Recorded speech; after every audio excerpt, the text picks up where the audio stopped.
এই উপদেষ্টা মণ্ডলী সবাইকে চেঞ্জ করতে হয় এবং করা উচিত। আমি পার্সোনালি মনে করি করা উচিত। উচিত কেন সেটা আমি বলি, আমি নিজে তো আমার তো একটা মানুষ পাই, আমারও তো কিছু হুশ জ্ঞান আছে, আমি তো কিছু কিছু বুঝি, আমার মতো করে বুঝি। আমার বুঝতে হয়তো ভালো না, কিন্তু আমি তো আমার মতো করে বুঝি। আমার বুঝতে হলো যে এই কয় মাসে, এই গত এক বছরে আর কয়েক মাস হয়ে গেছে, এই সময়ে মানে মোটামুটি ধরেন আপনার সিংহভাগ উপদেষ্টা তাদের কর্মকাণ্ড, আচার আচরণ, কথাবার্তার মাধ্যমে তারা প্রমাণ করেছেন তারা কোনো না কোনো দলকে খুশি করতে চান। এবং এটা তো এনসিপি বলেওছে যে আমাদের উপদেষ্টা দিয়ে বলা হচ্ছে, বিএনপির উপদেষ্টা না এখানে, বিএনপি এই উপদেষ্টাদের মধ্যে অনেকে তো বিএনপি করছে, এখানে ঢুকাইছে, অনেকে জামাত ঢুকাইছে, অনেকে ইউনূস সাহেব নিজেই ঢুকাইছে, গ্রামীণ ব্যাংক থেকে আনছে, চট্টগ্রাম থেকে আনছে। তাহলে সমস্ত উপদেষ্টাই হয় ইউনূস সাহেবের মাধ্যমে আসছে, নয় বিএনপির মাধ্যমে আসছে, নয় জামাতের মাধ্যমে আসছে, নয় ছাত্রদের মাধ্যমে আসছে। এবং এর মধ্যে ইউনূস সাহেব ছাড়া সবাই তো নির্বাচন করতেছে। আবার ইউনূস সাহেব একবার বলেও ফেলেছিলেন যে আমি ছাত্রদেরকে বললাম তোমরা দল করো, তার মানে এই দলের গডফাদার তো সে নিজেই, কাজে উনিও তো পক্ষপাত দুষ্ট ভাই, হিসাব কিন্তু ক্লিয়ার। এখন তার সম্বন্ধে বলা যাবে না তা তো না, সে তো আর ঈশ্বর না, কাজে সবাই সমালোচনা করা যাবে। কাজে সেক্ষেত্রে আমি মনে করি আসলে ইউনূস সাহেব এই সরকার দিয়ে একটা সুষ্ঠু নিরপেক্ষ নির্বাচন করা সম্ভব নয়। তাহলে এত আকাঙ্ক্ষিত যে নির্বাচন হবে ওনাকে দিয়ে করাইতে হবে এরকম কোন আইন আছে নাকি? ওই আন্দোলনের সময় এটাই শর্ত ছিল যে ইউনূস সাহেবকে দিয়ে নির্বাচন করবো আমরা, এই জন্য আন্দোলন করতেছি। আবার নির্বাচন অন্তর্বর্তীকালীন সরকার নির্বাচন করতে পারবে কি পারবে না সেটারও তো একটা, ওটা তো আবার আইনগত দিয়ে গেলেন আপনি। ওই আইনগত দিয়ে গেলে আরেক ঝামেলা আছে, ঝামেলাটা কোথায় আমি বলি, ওই আইনগত দিয়ে গেলে তখন হবে আপনার সংবিধানে আলোচনা উঠবে, তখন বলবেন সংবিধানে এই সরকার নাই। এখন যদি আপনি সংবিধানে ওটা মানেন, যে সংবিধানে তো এটাও আছে যে আপনার পিছনে বঙ্গবন্ধু ছবি থাকতে হবে, এখনো আছে, তারা কিন্তু আবার এই বিষয়ে একমত যে এই মুহূর্তে বড় কোনো পরিবর্তন আবার তারা যাচ্ছে না। আপনি যেমন বলছেন যে একেবারে খোল নলছে পাল্টে দিতে হবে, বিএনপি যে তারা বলেছেন হ্যাঁ কিছু কিছু ব্যাপারে আমাদের আপত্তি আছে, সেটা ঠিক আছে। ধরেন আপনার এত বড় একটা এই কর্নারে এই কয়টা বলছে বিএনপির জন্য, আবার এই কয়টা বলতেছে জামাতের জন্য, আর এই কয়টা বলতেছে এনসিপি, তাহলে তো পুরাটাই হয়ে গেল না। বিএনপির আপত্তি আছে ওনাকে নিয়ে, ওনাকে নিয়ে আপত্তি, জামাতের আপত্তি আছে আমাকে নিয়ে, এনসিপির আপত্তি আছে আপনাকে নিয়ে। কারণ আপনি যাচ্ছেন সকল দলের কাছে গ্রহণযোগ্য ব্যক্তি, তো সকল দলের কাছে আমার তিনজনে কেউ গ্রহণযোগ্য না, এই টকশই হবে না, তাহলে তো টকশই হবে না, তাই না? আপনার মানে মতামতকেই ধরে যদি আমি বলি যে তাহলে মনে করেন যে আপনি যেমনটি বলছেন যে সবাইকেই পরিবর্তন করে দেওয়া দরকার, সবার গ্রহণযোগ্যতার যে সীমা আছে সেই সীমাতে সকলে আসলে যাচ্ছেন না, অন্তর্বর্তীকালীন সরকারের কোন উপদেষ্টাকে যদি অপসারণ করতেও হয় কোন প্রক্রিয়াতে হবে? সহজ প্রক্রিয়া, তো তারা হয় পদত্যাগ করবে। অপসারণ কিভাবে হলো, নাহিদ ইসলাম কিভাবে এখান থেকে বেরোলো? পদত্যাগ করলেন, তারা বুঝে না তাদের নিয়ে পাবলিক কি ভাবে। দেখেন আজকে একটা নিউজ বেরিয়েছে আপনার প্রথম আলোতে, যে সেপ্টেম্বরের মাঝামাঝিতে প্রধান উপদেষ্টা 2 জন উপদেষ্টাকে পদত্যাগ করতে বলছিল যে তোমরা সরে যাও। তারা সরবে না কেন? আপনি সরবেন না কেন সরবেন না? সরবো না কেউ নেই, আমি এই চেয়ারে মজা পেয়ে গেছি, কিন্তু সরবো না। আমি যদি একটা দিনও বাড়তে থাকতে পারি, একদিনও আমি 2-1টা ফাইলে সাইন করতে পারি। কিন্তু মাসুদ ভাই, আপনি ধরেন এখন এই পর্যবেক্ষণ দিতেই পারেন যে এই চেয়ারের মজা পেয়ে গেছি, এখন সরবো না। এই 2 জন ছাত্র প্রতিনিধিকে যখন উপদেষ্টা করা হলো, সুনির্দিষ্ট একটা লক্ষ্য উদ্দেশ্য বলা হচ্ছিল যে স্টুডেন্টস ভয়েস, তারা তদারকি করবেন, নজরদারি করবেন, সরকারকে সঠিক পথে রাখবেন। সঠিক পথে এখনো রাখতে পারেন নাই, তাই পদত্যাগ করছেন না। আগে এই গত 1 বছর সে যা পায় নাই, আগামী 2 দিনে সেটা পারবে? 1 বছর অন্য জিনিস দেখছি আমরা, নীলা মার্কেট দেখছি, ওয়েস্টিন দেখছি, এগুলি দেখছি, বুঝছেন না? তখন ওগুলি দেখছি। আচ্ছা নাজমুল, অসংখ্য ধন্যবাদ। নাজমুল হাসান ভাই অনেকক্ষণ ধরেই অপেক্ষা করছেন, মিটিমিটি হাসছিলেনও। বিএনপির যে অভিযোগ যে কিছু উপদেষ্টা একটি বিশেষ দলের পক্ষে কাজ করছে, এই বিশেষ দল বলতে জামাতের দিকে ইঙ্গিত করা হয় অনেক সময়। জামাতও যখন এই একই সুরে কথা বলে বিএনপির দিকে ইঙ্গিত করে বলেন যে বিএনপির হয়ে অনেকে কাজ করছেন। মাসুদ কামাল ভাই যেমনটি তো বললেনই, সর্বশেষ বিএনপি বলে এসেছে যে প্রশাসনে বা নির্বাচন কমিশনে নির্বাচন প্রক্রিয়ার সাথে সংশ্লিষ্ট এমন কেউ যেন না থাকে, এটার নিরপেক্ষ নির্দলীয় লোকজন যেন থাকা লাগবে। নিরপেক্ষ নির্দলীয় লোকজন আসলে কারা? কোনো তালিকা কি বিএনপি প্রস্তুত করেছে, জমা দিয়েছে? ধন্যবাদ আপনাকে। প্রথম মাসুদ কামাল ভাই যেভাবে জিনিসটা ব্যাখ্যা করলো চমৎকারভাবে এবং খুব সহজভাবে বাস্তব এবং সত্য কথাগুলো তুলে ধরলেন। কিন্তু আবার যদি আমরা অন্যদিকে তাকাই, সব উপদেষ্টাকে বাদ দিয়ে আমি তাহলে কিভাবে ফেব্রুয়ারিতে নির্বাচন করব এত দ্রুততম সময়ের মধ্যে? মোট কথা হচ্ছে যে যারা আছে তাদের মধ্যে যারা দক্ষতার সাথে দায়িত্ব পালন করছে, নিরপেক্ষতার সাথে দায়িত্ব পালন করছে, কিংবা যাদের কর্মকাণ্ডের মধ্যে দিয়ে তারা যে দায়িত্বপ্রাপ্ত হয়েছে সেই দায়িত্বগুলো সুষ্ঠুভাবে পরিচালনা করছে, তাদের ব্যাপারে কোনো অভিযোগ নেই। তারা থাকুক এবং তারা স্ব ক্ষেত্রে কিন্তু অভিজ্ঞ এবং ব্রিলিয়ান্ট। প্রশ্নটা হচ্ছে যে যারা পক্ষপাতদুষ্ট বা যারা এই গুরুদায়িত্ব পেয়ে সবসময় নিজেদের স্বার্থ, নিজেদের আখের গুছাচ্ছে বা কোনো একটা দলকে ফেভার করছে, বাড়তি সুবিধা দিচ্ছে, তাদের ব্যাপারে তো বিএনপির আপত্তি থাকবেই। শুধু বিএনপি মানে আপনারা আইডেন্টিফাই করতে পেরেছেন যে কোন কোন উপদেষ্টা অন্য দলকে বাড়তি ফেভার এটা দিচ্ছে? আমাদের যে প্রতিনিধি দল ডক্টর ইউনূস সাহেবের সাথে কথা বলেছেন সেখানে নিশ্চয়ই তারা এ ব্যাপারে সুনির্দিষ্ট প্রস্তাবনা দিয়েছে, যেটা এখনো মিডিয়াতে আসেনি, যার ফলে আমি এটা মানে বলতে ঠিক পারছি আছে, না। নাম না হয় না জানলাম, মানে এমন কোন ঘটনা বা ইনসিডেন্টকে আপনি আমাদেরকে বলতে পারবেন যে অমুক ঘটনার মাধ্যমে বিএনপি বুঝতে পারলো যে এই উপদেষ্টা আসলে একটা নির্দিষ্ট দলের হয়ে কাজ করছে? না, এটা তো ওপেন সিক্রেট।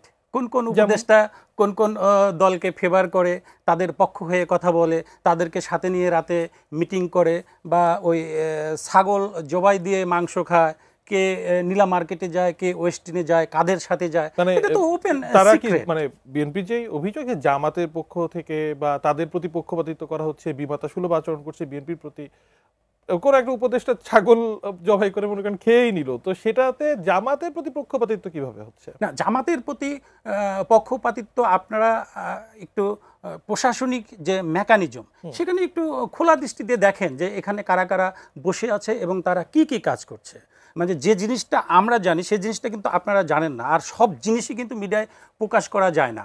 আপনারা দেখেন যে প্রশাসনের যারা কি পজিশনে রয়েছে, সচিবালয়ে যারা রয়েছে, ডিসি যারা, এসপি যারা, এই বদলির জন্য, এই তদবিরের জন্য অপর কিছু রাজনৈতিক সংগঠন কিভাবে উঠে পড়ে লেগেছে যে তাদের এটা চাই। সেজন্যই বিএনপির প্রতিনিধি দল প্রধান উপদেষ্টার কাছে যে স্পষ্ট বার্তা দিয়েছে যে নির্বাচনকালীন সময়ে এই সকল কি পজিশনগুলোতে অবশ্যই নিরপেক্ষ, দক্ষ এবং অভিজ্ঞ কর্মকর্তারা যেন দায়িত্ব পালন করে। আপনাকে অসংখ্য ধন্যবাদ। আমি আবারও আপনার কাছে ফিরবো। দুজন দর্শক আমাদের সঙ্গে টেলিফোনে যুক্ত হয়েছেন, তাদের প্রশ্ন একটু শুনে আসতে চাই। আসসালামু আলাইকুম দর্শক, আপনার পরিচয় দিয়ে প্রশ্ন করুন। ওয়ালাইকুম আসসালাম, আমি মোহাম্মদ দেলোয়ার হোসেন পটুয়াখালী থেকে বলছিলাম। তো আমার প্রশ্ন হচ্ছে মাসুদ কামাল স্যারের কাছে, কারণ সে আমার কাছে খুব প্রিয় লোক, বাস্তবসম্মত কথাগুলো বলেন, তুলে ধরেন। তো আমার কথা হচ্ছে যে বিএনপি প্রধান উপদেষ্টার সাথে দেখা করে 4 জন উপদেষ্টা সম্পর্কে যে মন্তব্য করলো, বিরূপ মন্তব্য করলো, তো বিএনপি প্রধান উপদেষ্টা সম্পর্কে বিরূপ মন্তব্য করলো না কেন? কারণ প্রধান উপদেষ্টা দেশ চালাতে ব্যর্থ। আমরা তো খুব কষ্টে আছি ভাই। তৃণমূল পর্যায়ে আসেন, আপনারা তো টেবিলের রাজনীতি করেন, তৃণমূল পর্যায়ে আসেন, দেখেন দেশের কি অবস্থা, গরিব না খেয়ে মারা যাচ্ছে। আর দ্বিতীয় প্রশ্ন হচ্ছে যে বাংলাদেশে আসলে হচ্ছেটা কি, কামাল স্যার কি বলবেন? আচ্ছা, অসংখ্য ধন্যবাদ। আরো একজন দর্শক আছেন। আসসালামু আলাইকুম দর্শক, আপনার পরিচয় দিয়ে প্রশ্ন করুন। আসসালামু আলাইকুম, আমি মনির হায়দার বলছি। জি, আমার প্রশ্নটা হয়েছে নির্বাচন কি আগে না পরে, সেটা হচ্ছে দেশে বর্তমান নির্বাচন করার এই সরকারের, বিশেষ করে এই বর্তমানে এই গভর্নমেন্টের আপনার ক্যাপাসিটি আছে কিনা। কারণ আইন শৃঙ্খলার যে অবস্থা, বিভিন্ন রাজনৈতিক দলের যে বাপ ছেলের ডায়লগ, যেইভাবে অস্থিরতা বাড়তেছে ডে বাই ডে, বিশেষ করে এই সরকারকে আমার ব্যক্তিগত ধারণা মনে হচ্ছে যে আইন শৃঙ্খলা বাহিনী কিংবা কেউ ওনাকে সাহায্য করবে না নির্বাচনকালীন সময়ে। অতএব এই নির্বাচন হবে বাংলাদেশের ইতিহাসের সবচেয়ে ওয়েস্ট এবং ক্যাজুয়ালিটির দিকে দিয়ে আমার মনে হয় এটা অনেক সবচেয়ে একটা খারাপ উদাহরণ হয়ে যাবে। সেই জিনিস থেকে ডক্টর ইউনূস এর মতো নিতে পারবেন? উনি আমাদেরকে অনেক আশার আলো দেখিয়েছেন। ছোটকালে পড়েছিলাম আমাদের দেশে কবে হবে সেই ছেলে, কথা নয় কাজে বড় সে হবে। ভাবছিলাম উনি সেই ছেলে, কারণ উনি তো কথা কম বলে বাংলাদেশ মিডিয়ার সাথে। অসংখ্য ধন্যবাদ। অসংখ্য ধন্যবাদ। দুজন দর্শকেরই প্রশ্ন আমরা শুনলাম। আমার মনে হয় মাসুদ কামাল ভাই, আমি আপনার কাছে আসব এই প্রশ্ন নিয়ে। নাজমুল হাসান ভাই, বিএনপি কি মনে করে, দর্শক যে প্রশ্নটি করলেন যে এই সরকারের নির্বাচনের ক্যাপাসিটি আছে কিনা, বিএনপি তো প্রথম থেকেই সরকারের উপরে নির্ভরশীল, সর্বতোভাবে সহায়তা করে যাচ্ছে।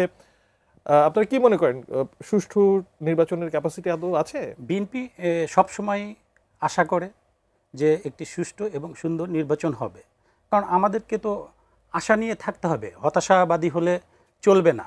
সেই সাথে সাথে আপনি লক্ষ্য করবেন বিএনপি কিন্তু বিভিন্ন স্টেটমেন্টে, বিভিন্ন বিবৃতিতে এই শঙ্কা প্রকাশ করেছে যে দেশের আইন শৃঙ্খলা পরিস্থিতি স্বাভাবিক গতিতে চলছে না। আমরা বহুবার বলেছি যে আমাদের দলের কোনো নেতাকর্মী যদি অন্যায় করে বা শৃঙ্খলা পরিপন্থী কাজ করে, তাদেরকে কিন্তু আমরা সঙ্গে সঙ্গে বহিষ্কার করে দিচ্ছি, একবারে প্রাথমিক সদস্য পদ সহ। তারপরে তাকে গ্রেপ্তার করা সেটা কিন্তু আইন শৃঙ্খলা বাহিনীর কাজ, কিন্তু তারা সে কাজ করে না। কেন গ্রেপ্তার করে না আমরা বারবার প্রশ্ন করি আইন শৃঙ্খলা বাহিনীর কাছে, তারা কোনো জবাব দেয় না। অর্থাৎ এটা স্পষ্টতই বোঝা যাচ্ছে। বিএনপি প্রতিনিধি দল যখন প্রধান উপদেষ্টার সঙ্গে সাক্ষাৎ করতে যান, তাকেও তো নিশ্চয়ই বলেন এগুলো, তার প্রত্যুত্তরে কি পেয়ে আপনারা আশ্বস্ত হন? আসলে মূল কারণটা কি, যে পুলিশ বা আইন শৃঙ্খলা বাহিনী এদের মনোবল নষ্ট হয়ে গিয়েছে, এদের যে সাংগঠনিক কাঠামো এটা ডিস্ট্রয় হয়ে গেছে। এই সরকারের উচিত ছিল দ্রুত সময়ের মধ্যে দিয়ে এটা পুনর্নির্মাণ করা বা সাংগঠনিক গতিশীলতা আনা। দুর্ভাগ্যজনক হলেও সত্য যে বর্তমান ইন্টারিম গভর্নমেন্ট সেই কাজে সফল হয়নি, এবং আমি আশা করব যে নির্বাচনের আগ পর্যন্ত যে কয়দিন সময় আছে, এই পুলিশ ডিপার্টমেন্ট বা সচিবালয়ের প্রত্যেকটা কর্মকর্তাকে প্রোঅ্যাক্টিভ হতে হবে, না হলে সুষ্ঠু নির্বাচন আয়োজন করাটা কঠিন হয়ে যেতে পারে। অসংখ্য ধন্যবাদ। মাসুদ কামাল ভাই, আপনার কাছে আসতে চাই, একজন দর্শক আপনার অনুরাগী, আপনার মতামত জানতে চাচ্ছিলেন যে বিএনপি প্রধান উপদেষ্টা সম্পর্কে তাদের কি মতামত, মানে দলীয়ভাবে, এবং ক্যাপাসিটি আছে কিনা এই সরকারের, আপনি কি মনে করছেন? আসলে ক্যাপাসিটি নাই। এখন আপনি দেখেন, আমি বলি আপনাকে, উনি যে কথাটা বললেন যে আপনার বিএনপি প্রধান উপদেষ্টা সম্পর্কে কিছু বলছেন না কেন? প্রধান উপদেষ্টা তো সরকার প্রধান, আসলে বিএনপি চায়টা কি এটা আগে বোঝার চেষ্টা করেন। ওই আপনি দেখবেন গ্রামের বাড়িতে বিয়ে শাদী যখন হয় না, তখন দেখবেন দুই পক্ষে হ্যাভি ঝামেলা বাঁধে, তখন ওই ছেলের মেয়েকে খেলে একটা ছোট একটা চিরকুট পাঠায়, দুজনে কিন্তু বর বধূ সেজে বসে আছে, এখন মানে প্রায় মারামারি অবস্থা দুই পক্ষের মধ্যে, তখন নাকি চিঠি পাঠায় যে এগুলো হতে দাও, তুমি খেলে কোনো মতো আমাদের বাড়িতে আসো, বাকিটা আমরা ঠিক পাবো, পরে এরা আর কেউ থাকবে না। কারণ বিএনপির হিসাব হলো ওইটা, বিএনপি এই সব দেখতেছে, সব বুঝতেছে, এরা যেগুলো করতেছে এটা কে না বুঝে রে ভাই, আমরাই বুঝি, আর ওনারা বুঝবে না, ওনারা তো পলিটিক্স করতে করতে একজন বুড়া হয়ে গেছে, আমরাই বুঝি, আমরা তো মানে আপনি বলতে চাচ্ছেন যে বিএনপি অন্তত এতটুকু নিশ্চিত বিয়ে অন্তত হবে, যে সব বুঝে। এখন তার কথা হলো কোনো মতে খালি হয়ে যাক, আমরা খালি ইলেকশনটা হয়ে যাক, ইলেকশন হয়ে যাওয়ার পরে দেখবনি আমরা কি হয়। এখন আমরা কাউকে চটাতে চাই না, কারণ ভাই যা বলে বুঝতেছে ভুল, তাও বলে ঠিক আছে, আসো সাইন করো, কোথায় তাকায়ও না, সাইন করে দেয়। কারণটা কি, তারা খালি ইলেকশনটা করতে চায়, ইলেকশনের পরে কার সঙ্গে কি আলাপ হয়েছে তখন দেখা যাবে, তখন দেখবেন কত কিছু হয়, তখন দেখবেন কার কার বিরুদ্ধে কী কী অভিযোগ আছে সব বাইরে পড়বো, সব একদম নথিবদ্ধ হইয়া ফাইল আকারে বিএনপি লিডারদের কাছে জমা হচ্ছে, সব নিয়ে তখন টান দেবে।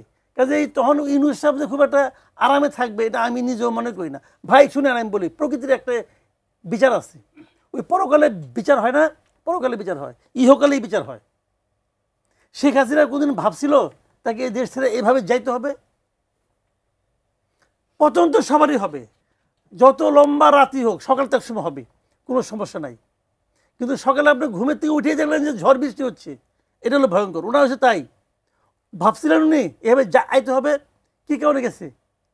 অনেকে বলে ষড়যন্ত্র মড়যন্ত্র, যাই বলেন আপনি, আপনারও তো অনেক কিছু ছিল, আপনি ষড়যন্ত্র থামাইতে পারলেন না কেন? মূল কারণটা হলো কি জানেন, পূর্ণ হয়ে গেছে, পাপের ঘোড়া যখন পূর্ণ হয় তখন সমস্ত কিছুর বিচার ইহকালেই হয়। আপনি কি হাসিনার উদাহরণ দিয়ে ডক্টর ইউনূসকে সতর্ক করছেন? ওনাকে সতর্ক করা গেছে, উনি ভালো মতো বুঝে কি হবে। ওনাকে আমি সতর্ক করার কি, আমি তো পাবলিক রে ভাই, আমি কে সতর্ক করার? তবে হাসিনার সঙ্গে ওনার জীবনযাপন, রাষ্ট্র পরিচালনার কিছু কিছু ক্ষেত্রে মিল আছে। হাসিনার অনেকগুলি নেগেটিভ দিক ওনার মধ্যে আছে, হাসিনারও কিছু পজিটিভ দিক কিন্তু ছিল। একটা মানুষ পৃথিবীতে এমন কোনো মানুষ পাবেন না যারা সব ভালো, আবার এমন একটা মানুষ পাবেন না যারা সব খারাপ। হাসিনা যত খারাপ ছিল, কিছু ভালো কাজও সে করছে, ওইগুলি করা তো তার এবিলিটি নাই। ওগুলি করার এবিলিটি আছে, ওগুলি করার এবিলিটি নাই তো ভাই। নিজের টাকা তো পদ্মা সেতুটা করছে, আর নিজেদের এই পোর্টটা তো সে একজনকে দিয়ে দিচ্ছে। কিন্তু যখন এই কথাগুলো ধরেন বলা হচ্ছিল, তখন তো ধরেন বলা হয় যে একটা বিশেষ প্রেক্ষাপট, একটা বিশেষ অবস্থা, দেশের এই অবস্থা, তার মধ্যে আপনি এই ধরনের হতাশার কথা বলছেন, বা আমাদের একজন দর্শকও বললেন যে সেই ছেলে কবে হবে, সেই ছেলের প্রত্যাশা ছিল, সেই প্রত্যাশার জায়গাটাতে আমাদের শুনেন, আমরা হাসিনার আমলে নানাভাবে অত্যাচারিত হয়েছি। আমাদের বাক স্বাধীনতা ছিল না, একদলীয় শাসন ছিল, ফ্যাসিবাদ ছিল, গণতন্ত্র ছিল না, অন্য দলকে কথা বলতে দেওয়া হতো না, এগুলো সব ছিল। এগুলোতে আমরা বিরক্ত ছিলাম, অতিষ্ঠ ছিলাম তো। তো এখন আমরা কি ভাবছিলাম যে এটা যদি যায় তাহলে আমরা একটা গণতান্ত্রিক আবহাওয়া পাবো, একটা গণতান্ত্রিক এনভায়রনমেন্ট পাবো। পাইনি তো। ধরেন আমি একটু উদাহরণ দিয়ে বলি আপনাকে, জাতীয় ঐক্যমত্য করতেছে তারা, জাতীয় ঐক্যমত্য কমিশন, ঠিক আছে, ওকে। আওয়ামী লীগকে আপনি বলবেন আওয়ামী লীগ ফ্যাসিস্ট দল, এর বিচার করব। যদি আপনি ধরিয়ে নিচ্ছেন ফ্যাসিস্ট দল, তাহলে বিচার করবেন কেন? আপনি বিচার করিয়ে দিলেন, ফ্যাসিস্ট মেরে ফেলেন, সব ঘোষণা দিয়ে দেন, দেশে যেখানে যত আওয়ামী লীগের আছে সবাইকে গুলি করে মেরে ফেলা হবে, বলে দিলে তো হয়ে যায়। তাহলে বিচার করবেন কেন? আবার যতদিন বিচার চলবে ততদিন আওয়ামী লীগের কর্মকাণ্ড স্থগিত। তো বিচার শুরু করতে পারছে এই পর্যন্ত ফেব্রুয়ারিতে তারা করে, এই পর্যন্ত কি বিচারটা শুরু করতে পারছে? গত কয়েক মাসে কেন বিচার শুরু করে না কেন? এখন যদি বিচার শুরুই হয় 6 বছর পরে, যে 6 বছর কর্মকাণ্ড স্থগিতটা করেন আপনি, আমার কোনো আপত্তি নাই, বিচারের মাধ্যমে করেন, আদালত করুক। আদালত করছে, করেন। ধরলাম আওয়ামী লীগ বাদ, আওয়ামী লীগ খারাপ, আমি ধরে নিচ্ছি আওয়ামী লীগের নাম গন্ধ উচ্চারণ করা যাবে না, ঠিক আছে, আপনার গায়ের জোর আছে, করলেন। তো আপনার জাতীয় ঐক্যমত্য কমিশনের জাতীয় পার্টিকে আসতে দেন না কেন? ওটা তো আপনি নিষেধ করেন নাই, ওর বিরুদ্ধে কোনো মামলা করেন নাই, ওর নেতাও তো বাইরে বাইরে ঘুরতেছে, তার বিরুদ্ধে কোনো মামলাও নেই, তাহলে তাকে কেন আপনি আনলেন না? তো তাকে বাদ দিয়ে আপনি কীভাবে জাতীয় ঐক্যমত্য হইল? মোট কথা হলো, আমি যাদেরকে বলি তারাই দেশের নাগরিক, আর কেউ নাগরিক না। এটা যখন আপনি ভাবেন, ইজ ইট ডেমোক্রেসি? এটাকে পৃথিবীর কোনো দেশ এটাকে ডেমোক্রেসি বলবে না। যে পশ্চিমা বিশ্বের উপর ডক্টর ইউনূসের এত আস্থা ছিল, সেই পশ্চিমা বিশ্বের, সে তো কদিন আগে মিটিং করে আসলো, ওরাই তো ওই 6টা সংগঠন ওনাকে বলতেছে যে আপনি এই গণমামলা আওয়ামী লীগের উপর নিষেধাজ্ঞা এগুলো উঠাই নেন, বলতেছে তো। এই সমস্ত কিন্তু আমরা বিবৃতি আওয়ামী লীগ আমলে দেখতাম। যখন আওয়ামী লীগ আমলে যখন হিউম্যান রাইটস ওয়াচ বলতো, তখন হাসান মাহমুদ ওবায়দের কাছে বলতো কি, বিএনপি জামাত টাকা দিয়ে এগুলি নিয়ে আসছে। এখন তাহলে কে টাকা দিয়ে নিয়ে আসছে? এরা খালি টাকাই খায়, আর কোনো কাম করে না, না? আর যে সরকারে থাকে সে সব বুঝে। ভাই এগুলি কুয়া লাভ আছে কোনো? অসংখ্য ধন্যবাদ, আপনার বক্তব্য একেবারে পরিষ্কার। নাজমুল হাসান, আমি মাসুদ কামালের বক্তব্য রেশ টেনেই বলতে চাই, তিনি বলছেন যে এই প্রত্যাশিত একটা গণতান্ত্রিক পরিবেশে থাকার কথা ছিল, সেই প্রত্যাশার অনেকটা ঠিক মেটে নাই। বিএনপি বাংলাদেশের অন্যতম বৃহৎ একটি রাজনৈতিক দল, ঠিক এই বর্তমান রাজনৈতিক যে অবস্থা, এই অবস্থাতে তো তারও অ্যাক্টিভ একটা পার্টিসিপেশন আছে। গণতান্ত্রিক যে প্রক্রিয়ার মধ্যে দিয়ে এখন যাচ্ছি, এই গণতান্ত্রিক প্রক্রিয়া নিয়ে বিএনপি সন্তুষ্ট? যদি সন্তুষ্ট না থেকে থাকে, কোনো ওজোর আপত্তিও তো দেখি না।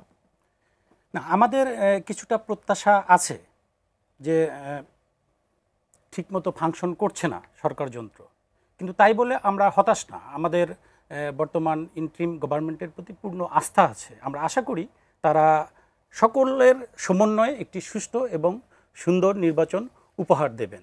সবচেয়ে বড় কথা ভাই যেটা বলল, যে বর্তমান যে সরকার, এই সরকারের মানে আমার কাছে কেমন যেন মনে হয় কোথাও কোনো সমন্বয়ের অভাব। আমি যদি প্রশ্নটা আর একটু ধরেন স্পেসিফাই করি, যে আমরা গণতন্ত্রের কথা বলি যে গণতান্ত্রিক চর্চার কথা, 5 আগস্টের পরবর্তীতে বাংলাদেশে যে ধরনের গণতান্ত্রিক চর্চা এখন পর্যন্ত রাজনৈতিক দল এবং একেবারে সাধারণ জনতা একই সাথে আমরা যারা আছি সকল অংশীজন মিলে আমরা করছি, একটা রাজনৈতিক দলের অংশ হিসেবে আপনি সেটাকে কিভাবে মূল্যায়ন করবেন? না, গণতান্ত্রিক কিছু কিছু ক্ষেত্রে তো অবশ্যই উন্নত হয়েছে, এটা তো মানে নিঃসন্দেহেই বলা যায় যে আমরা স্বাধীন মত প্রকাশ করতে পারছি, স্বাধীনভাবে কথা বলতে পারছি, স্বাধীনভাবে সরকারের সমালোচনা আচ্ছা, করতে মাসুদ পারছি। কামাল ভাইয়ের মনে হচ্ছিল যে তিনি ঠিক স্বাধীনভাবে কথা বলতে পারছেন না, আপনার মনে হচ্ছে আমাদের মানে গুম হওয়ার ভয় নাই না ভাই, ওইভাবে বলেন, আমাদের গুম হওয়ার ভয় নাই, ঠিক আছে, অন্যায়ভাবে গ্রেপ্তার হওয়ার ভয় নাই, এই দিক থেকে কিন্তু বেসিক উন্নতি হয়েছে, এটা বলতেই হয়। সেই উন্নতি হয়েছে। আমাদের দুজন দর্শক আছেন আজকে, অনেক ফোন কল পাচ্ছি দর্শকদের, তাদের একটু প্রশ্ন একটু শুনে আসতে চাই। আসসালামু আলাইকুম দর্শক, আপনার পরিচয় দিয়ে প্রশ্ন করুন। হ্যালো দর্শক, শুনতে পাচ্ছি নিশ্চয়ই? জি জি, আপনার প্রশ্নটি করুন। জি, আসসালামু আলাইকুম। জি, ওয়ালাইকুম সালাম। আমি মাসুদ কামাল সাহেবের একটু প্রশ্ন করতে চাইছিলাম। জি জি বলুন, শুনছেন উনি? জি মাসুদ ভাই, আসসালামু আলাইকুম। ওয়ালাইকুম আসসালাম। জি ভাই, আমি আপনার ভক্ত মানুষ, আপনার কাছে একটা কথা আমার জানতে খুব ইচ্ছা হইলো যে জামাতের আমির সাহেব আওয়ামী লীগ ক্ষমতায় ছাড়ার পরে বলছিল আওয়ামী লীগ আল্লাহ মাফ করে দিছে, ইদানিং আবার বলতেছে যে আওয়ামী লীগের বিচার করতে হবে। তো এটা কোন ধরনের কথাটা বুঝলাম না, এটা হলো একটা প্রশ্ন। আর একটা প্রশ্ন হইলো যে এনসিপির যে নেতারা আছে, জি বলুন বলুন। যে এনসিপির নেতারা টক শুটাই না, মিডিয়া এদেরকে খুব বড় নেতা বানায় দিচ্ছে, এর কারণটা কি? আচ্ছা, অসংখ্য ধন্যবাদ, আপনার প্রশ্ন আমরা বুঝতে পেরেছি। আরো একজন দর্শক আমাদের সঙ্গে আজকে যুক্ত হয়েছেন। দর্শক আসসালামু আলাইকুম, আপনার প্রশ্নটি করুন। আসসালামু আলাইকুম। জি, ওয়ালাইকুম সালাম। আমি মাসুদ কামাল ভাইয়ের প্রশ্নটা করতে চাই। জি বলুন। ভাই আসলে এই যে আমরা তো 14 মাস ধরে দেখতেছি সব দল মিলে আইন হিসাবে বসাইলো, এখন দেশের পরিস্থিতি তো আমাকে এই সাধারণ মানুষের চেয়ে আপনারা ভালো বোঝেন কি, আমরা তো খুব বেহালে আছি বুঝছেন। আর আমার মাসুদ কামাল ভাইয়ের শ্রদ্ধেয় মাসুদ কামাল ভাইয়ের টকশো সবসময় আমি শুনি, এই জন্য ওনার মানে ওনার কাছেই জানতে চাই যে গত মানে আওয়ামী লীগের আগে যে বিএনপি ছিল, ওরা তো 5 বছরে হ্যাট্রিক করে দুর্নীতিতে 5 বছরেই মানে দুর্নীতির শীর্ষে ছিল। এখন এই বিএনপি এখন যার মাঠে দেখা যায়, বিএনপি আর জামাতেই, এনসিপি তো নামে বলা চলে। তো এই বিএনপি যখন 5 বছর দুর্নীতির শীর্ষে থাকি, তখন এই দল দিয়ে আমরা কি আশা করতে পারি? এই মুহূর্তে আরো একজন দর্শক অপেক্ষা করছেন। আসসালামু আলাইকুম দর্শক, আপনার পরিচয় দিয়ে প্রশ্ন করুন। হ্যালো, শুনতে পাচ্ছেন নিশ্চয়ই? জি যে আমি ঝর্ণা বলছি গাজীপুর থেকে। জি বলুন। আমার প্রশ্ন হলো মাসুদ সাহেবের কাছে। ঘটনা হলো যে ওনাকে তো অন্য কোনো চ্যানেলে পাইলেও ওই সমস্ত চ্যানেলে দর্শকদের ফোন নেয় না, কিন্তু আজকে অনেকদিন পরে হয়তো এটিএন নিউজে পাইলাম ওনাকে। জি প্রশ্ন করুন। আমার প্রশ্নটা হইলো যে 54 বছর পরে এসে জামাত বলতেছে যে যদি অপরাধ করে থাকি, যদি বলছে, যদি কথাটা বলছে যে যদি অপরাধ করে থাকি তাহলে আমাদেরকে ক্ষমা করে দিবেন 71 এবং 47-এ।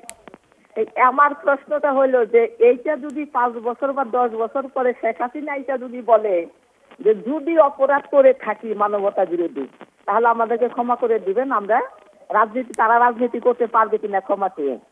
এই একটা প্রশ্ন। পাশাপাশি হলো যে আমি 17টা 18টা চ্যানেলে টক শো দেখি, সবগুলা চ্যানেলেতেই শুধু খালি এই যে এনসিপি, বিএনপি, জামাত, ডক্টর ইউনূস, এই ছাড়া আর কোনো আলোচনা নাই। সবগুলা চ্যানেলে দর্শকদের মানে যারা টক শোতে আসে তাদের একই প্রশ্নই থাকে, সবগুলা চ্যানেলে একই প্রশ্নই থাকে। মানে আমি বুঝলাম না, আপনি এখন কি জানতে যাচ্ছেন? আরো তো অনেক সমস্যা আছে, সেই সমস্যাগুলো নিয়ে টক শোতে কেন আলোচনা হয় না? অসংখ্য ধন্যবাদ। আপনার প্রশ্ন আমরা বুঝতে পেরেছি। মাসুদ কামাল ভাই, আপনার কাছে অনেকগুলো প্রশ্ন, দুজন দর্শকের আগের প্রশ্ন তো ছিলই, সর্বশেষ যেটি প্রশ্ন করলেন তারটা দিয়ে শুরু করি। তিনি বলছেন 54 বছর পরে এসে জামাত বলছে 47 থেকে কোনো অপরাধ যদি করে থাকি, কেউ যদি মনে কষ্ট পেয়ে থাকেন মাফ করে দিতে পারেন। দর্শকের প্রশ্ন, হাসিনাও যদি একটা সময় এসে বলেন যদি কারো মনে কষ্ট দিয়ে থাকি মাফ করে দেবো কিনা। আচ্ছা, একটা কথা হলো যে জামাতের যিনি প্রধান আছেন উনি যে বলেছেন কথাটা, আগে তো এটুকু বলতেন না, এটুকু বলেছেন। এখন যদি জনগণ মাফ করে, দেখা যাক জনগণ মাফ করে কিনা। যদি জনগণ মাফ করে তো ভালো, এখন হাসিনা যদি এসে বলে তখন যদি জনগণ মাফ করে তখন দেখা যাবে সব কিছু জনগণের উপর, উনি তো মাপ চাচ্ছেন পাবলিকের কাছে। এখন এই যে ঝর্ণা আপা যেটা এই মাপ চাওয়াটাও কি- ঝর্ণা আপা কি ইয়েকে শফিক সাহেবকে জামাতকে মাফ করবেন? যদি করেন তাহলে তো আরেক আপা হাসিনাকে মাফ করতে পারেন, আমি জানি না কি হবে, এটা জনগণের ইচ্ছার উপর ডিপেন্ড করছে। আমি অন্য অন্যগুলি বলি। আরেকজন বলেছিলেন যিনি যে বিএনপি দুর্নীতিতে হ্যাট্রিক করে তারা কি করবে, আমি ওনাকে একটা কথা বলি। আপনি ভাবেন তো 96 আওয়ামী লীগ আর 2014 আওয়ামী লীগ কে এক ছিল? খালি এই কথাটা আপনাকে আমি জিজ্ঞেস করলাম। 96 সালে যে আওয়ামী লীগটা ক্ষমতায় আসছিল সেই আওয়ামী লীগের সঙ্গে 2014 যে আওয়ামী লীগ, এই দুটাকে আপনি এক করে দেখেন। যদি না দেখেন, কেন দেখেন না? কারণ সময় চেঞ্জ হয়েছে, মানুষের মন মানসিকতা চেঞ্জ হয়। ঠিক একই রকম 2006-এর বিএনপি আর 2025-26-এর বিএনপি এক না, টাইম চেঞ্জ হয়ে যায়। অনেক দল একসময় খুব খারাপ থাকে ভালো হয়ে যায়, অনেক দল খুব ভালো থাকে খারাপ হয়ে যায়। এটা হলো জানেন সবগুলি ডিপেন্ড করে যে পাবলিক কি বলতেছে। একটা রাজনৈতিক দল খারাপ হইতে কিন্তু পাবলিক দেয়, পাবলিক যদি প্রতিরোধ করে খারাপ হতে পারে না। আর এর আগে আরেকজন বলেছেন যে এনসিপিকে, যে ওটা আমি বলতে চাই না আমি, মানে তিনি বলছেন যে এনসিপি নেতাদের মানে তাদেরকে প্রয়োজনের চাইতে বেশি বড় করে কেন আমরা দেখছি। এই প্রশ্ন আসলে আমার কেন আপনারা করছে, মানে এনসিপি নেতাদের তাহলে কি মাসুদ ভাই, আমি আপনার কাছে পাল্টা প্রশ্ন করতে চাই, এনসিপির নেতা যাদের নেতৃত্বে এত বড় একটি মানে ইতিহাস পরিবর্তনকারী একটি বৈপ্লবিক একটি পরিবর্তন ঘটলো বাংলাদেশে, তারা এক বছরের মধ্যে এতটাই অপ্রাসঙ্গিক হয়ে গেলেন যে দর্শকরা এখন এমন প্রশ্ন করছেন আমাদেরকে? জি জি, এটাই বাস্তবতা। আমি আপনাকে ঘটনাটা বলি, শুনেন। ঘটনাটা হলো কি, এনসিপির খুবই সম্ভাবনাময় একটা দল ছিল, আমি এই দলটাকে নিয়ে খুব আশাবাদী ছিলাম। এই দলটা অপ্রাসঙ্গিক, এদের কিন্তু কেউ করে নাই, ওনারা নিজেদেরকে করেছে। ওনাদের যে বাড়াবাড়ি বিভিন্ন প্রত্যন্ত অঞ্চলে প্রশাসনিকভাবে দাপট, হুমকি ধামকি, বাড়াবাড়ি এবং কোনো নেতার নানা রকম দুর্নীতিতে জড়িয়ে পড়া এবং সিনিয়র জুনিয়রকে অপমান করা, অপদস্থ করা, এই যে কাজগুলি তাদের মাধ্যমে হয়েছে, তাদের নামে হয়েছে, অনেক সময় তারাও করেন নাই, তাদের নামে হয়েছে, এইগুলি তারা হ্যান্ডেল করতে পারে নাই। এবং তাদেরকে নিয়ে যারা আশা করছিলাম, দেখলাম তারা একটা গড্ডালিগা প্রবাহে গা ভাসিয়েছে। আমরা আওয়ামী লীগ বিএনপি বিপরীতে এনসিপিকে নিয়ে ভাবছিলাম যে নতুন ধারার দল আসবে, কিন্তু তারা ওই আগের ধারাতেই চলা শুরু করছে এবং তাদের নামে অনেক স্ক্যান্ডাল হয়েছে, টাকা পয়সা নিয়ে আলোচনা হয়েছে, অমুক গ্রুপ থেকে টাকা আনছে, তমুক গ্রুপ থেকে টাকা আনছে, হয়তো টাকা আনছে 15 কোটি, তারা বলতেছে 35 কোটি হইতেছে তোরে ভাই, তারা বলবে এইটা। তো এখন এই যে বিষয়গুলো হচ্ছে, এইগুলির মাধ্যমে এনসিপি নিজেকে এমন এক জায়গায় নিয়ে গেছে যে তাদের উপর মানুষের আর আস্থা নাই। এবং তাদেরকে যখন আপনারা আনেন, আপনারা তো আনেন কি করেন এটা তো বুঝি, কোনো ভালোবাসা তো নাই, তাদের প্রতি কোনো প্রেম নেই রে ভাই। আপনার প্রেম হলো কি আনলে পরে এই প্রতিষ্ঠানটা চলবে, লোকজন দেখবে। তো এনসিপি কথা শুরুর দিকে সবাই শুনতে চেয়েছে, আপনারা বরং এখান থেকে একটা মেসেজ পাইলেন যে দর্শকরা শুনতে চায় না, আপনারা বিবেচনা করবেন সামনে আপনারা কি করবেন। অসংখ্য ধন্যবাদ, আপনার বক্তব্য একেবারে পরিষ্কার। নাজমুল হাসান, আপনার কাছে আসতে চাই। দর্শকের প্রশ্নের আংশিক উত্তর তো মাসুদ কামাল দিয়েছেন। তিনি বলছিলেন যে 2006-এর বিএনপি আর 2025 সালের বিএনপি এক নয়। আমি আর একটু পরিষ্কার করি, এখনকার বিএনপি যে আলাদা, আমরা কি গত 14 মাসে বিএনপি কি সেটা জনগণকে বোঝাতে পেরেছে? অবশ্যই বিএনপি, এখনকার বিএনপি আলাদা। তবে কিছুক্ষণ আগে যে দর্শক প্রশ্নটি করলেন যে বিএনপি 5 বারের দুর্নীতিতে চ্যাম্পিয়ন হয়েছে, আসলে দুর্নীতিতে চ্যাম্পিয়ন হয় কিভাবে, এর পদ্ধতিটা কি, আমার মনে হয় যে সেটা উনি জানেন না। সাধারণত টিআইবি বা ট্রান্সপারেন্সি ইন্টারন্যাশনাল কোনো দেশকে দুর্নীতিতে চ্যাম্পিয়ন বললে বুঝতে হবে যে তার আগের বছরের রিপোর্ট দিয়ে পরের বছরে মূল্যায়ন করে। 5 বার না হোক, একবার হলেও কি সেটা গৌরব? আমি বলতেছি, প্রথমত হচ্ছে যে 2000 সালের রিপোর্ট দিয়ে টিআইবি 2001 সালে বাংলাদেশকে দুর্নীতিতে চ্যাম্পিয়ন ঘোষণা করছে। তাহলে 2000 সালে ক্ষমতায় ছিল কে? আওয়ামী লীগ। 2001 সালের রিপোর্ট দিয়ে 2002 সালে বাংলাদেশকে দুর্নীতিতে চ্যাম্পিয়ন করেছে। 2001 সালে ক্ষমতায় ছিল কে? আওয়ামী লীগ। আগস্ট পর্যন্ত, আগস্ট না, নির্বাচনের আগ পর্যন্ত আওয়ামী লীগ। তাহলে আওয়ামী লীগের দুর্নীতির রিপোর্ট দিয়ে যদি বিএনপিকে মূল্যায়ন করা হয় তাহলে তো সেটা দুঃখজনক। আমার মনে হয় ওই দর্শক শ্রোতাটা কিভাবে দুর্নীতিতে সূচক নির্ধারণ করে এটা উনি জানেন। 2003-এর যে দুর্নীতি রিপোর্টটা ছিল ওটার একক অর্জন বিএনপির, সেটা গৌরবের। সেটা যদি না, অবশ্যই গৌরবের না।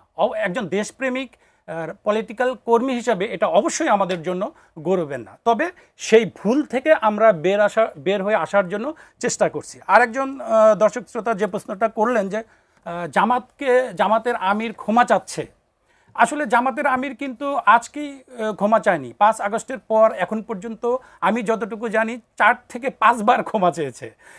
আমি আসার সময় এক ছোট ভাই বলল যে আপনি মজা করে বলল যে জামাত যে ক্ষমা চেয়েছে, এই ক্ষমা চাওয়ার উপরে একটা গণভোট করা যায় কিনা বাংলাদেশে, যে বাংলাদেশের মানুষ এটা গ্রহণ করবে কি করবে না। যাই হোক, আমি যে জিনিসটা বলতে চাচ্ছি যে ইতিহাসে যুদ্ধ অপরাধ এবং মানবতা বিরোধী অপরাধের কোনো ক্ষমা নেই। এটার বিচার আছে, বিচারের পর যা শাস্তি সেটা হবে, কিন্তু ক্ষমা নাই। জামাতের সাথে একটা সময় বিএনপি রাজপথে কাঁধে কাঁধ মিলিয়ে বিভিন্ন ধরনের রাজনৈতিক কর্মসূচি করেছে, লড়াই সংগ্রাম করেছে। জনগণ ক্ষমা করবে কি করবে না সেটা না হয় জনগণের প্রশ্ন। বিএনপি বা বিএনপির নেতা কর্মীরা তারা কি ক্ষমা করেছে? না, আমি তো আমার কথার মধ্যে দিয়ে পরিষ্কার করলাম যে যুদ্ধ অপরাধ এবং মানবতা বিরোধী অপরাধের ক্ষমা নেই, ইতিহাসে নেই। ইতিহাস ঘাটলে এই দুই অপরাধের কোনো ক্ষমা নেই, আমার কথা পরিষ্কার। আর জামাতের সাথে আমাদের যে আন্দোলন ছিল সেটা ছিল ভিন্ন প্ল্যাটফর্মে কৌশলগত আন্দোলন, এবং এই একই আন্দোলন কিন্তু আওয়ামী লীগও করেছে। তত্ত্বাবধায়ক সরকারের দাবিতে জামাতের আমির এবং বড় বড় নেতার সাথে গায়ে গা ঘেঁষে শেখ হাসিনা, আমির হোসেন আমু, তোফায়েল আহমেদ সংসদের লবিতে বসে প্রেস ব্রিফিং করেছে। অর্থাৎ এই যে আন্দোলনগুলো, এগুলো কিন্তু কৌশলগত আন্দোলন। এগুলো সেই কৌশলগত আন্দোলনের সময় আন্দোলন, মানে মানবতা বিরোধী অপরাধ বা যুদ্ধ অপরাধ বা সেটার আসলে মানে পরবর্তীতে আওয়ামী লীগও যখন কখনো আসে, সেক্ষেত্রে অন্য কোনো রাজনৈতিক দল তাদের সাথে এই ধরনের আন্দোলন করলে তারাও মনে হয় একই যুক্তি দিলে সেটাও আমরা মেনে নিতে পারি। মাসুদ কামাল, খুব স্বল্প সময়ের এই পর্বে আমরা উপনীত হলাম। দুটো বিষয় আপনার কাছে জানতে চাই। গণভোট নিয়ে বিভিন্ন রকমের কথা হচ্ছে, কবে হবে সেটা নিয়ে এই মুহূর্তে সবচেয়ে বেশি বিতর্ক, কিন্তু গণভোট কি নিয়ে হবে সেটা কি আপনার কাছে পরিষ্কার? গণভোটের আপনার ধরেন তারা যদি বলে যে আমাদের জুলাই সনদ নিয়ে আলোচনা করো, জুলাই সনদের ইস্যু হলো আপনার এতগুলি 84টা প্রশ্ন। এখানে হা না ভোটে জনগণ কীভাবে বলবে?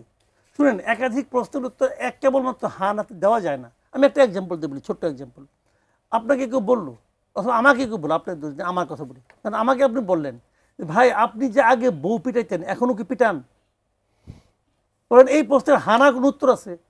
আমি যদি হা বলি তাহলে আমি আগেও পিটাইতাম এখনও পিটাই, আর যদি না বলি তাহলে আমি আগে পিটাইতাম কিন্তু এখন পিটাই না। উত্তর হইল একাধিক প্রশ্নের হানাতে উত্তর হয় না। আর এখানে 84টা প্রশ্ন, আপনি কি বলবেন? বলেন উচ্চ কক্ষ, উচ্চ কক্ষে পিয়ার হবে। আমি হয়তো উচ্চ কক্ষ চাই, কিন্তু উচ্চ কক্ষে আমি পিয়ার চাই না। আমি এটা কেমন করে হানাতে আমি দেবো?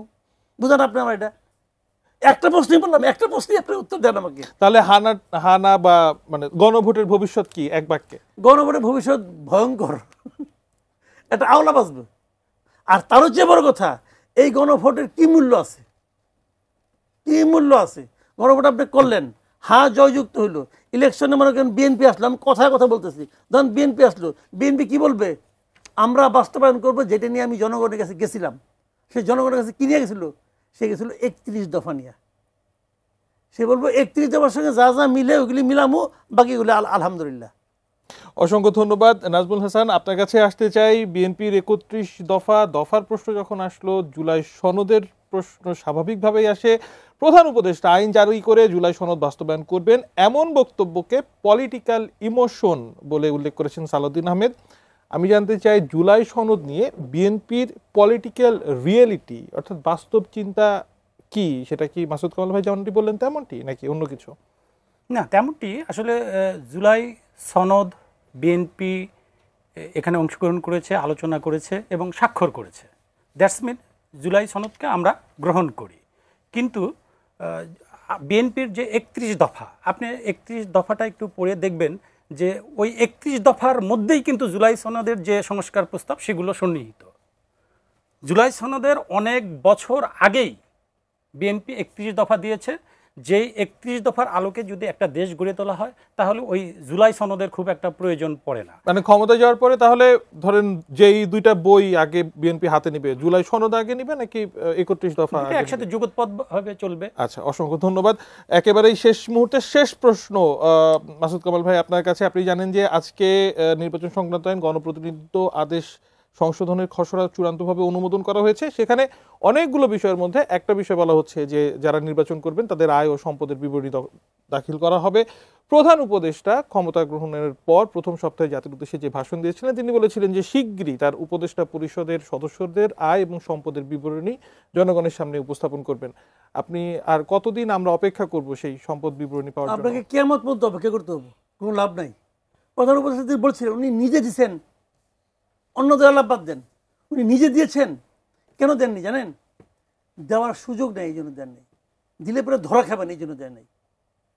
এর মধ্যে তারা যা যা করছে, মানে যখন তারা বলছে এইগুলো তখন তো খাওয়া খাওয়াই শুরু হয় নাই, যখন খায়া মজা পায়ে ফেলেছে, এখন খাইয়ে ফেলেছে ভাই বাইরে কম করে, এই জন্য আর কেউ দেয় না। বেসিক্যালি থিওরিটিক্যালি যারা না দিচ্ছে এবং দেয়নি ওইরকম প্রতিশ্রুতি সত্ত্বেও তারা সে প্রতিশ্রুতি দিচ্ছে জনগণের কাছে, জাতির কাছে। জাতির কাছে প্রতিশ্রুতি দেওয়ার পর যারা না দেয়, আপনি থিওরিটিক্যালি ধরে নিতে পারেন তারা সবাই চোর।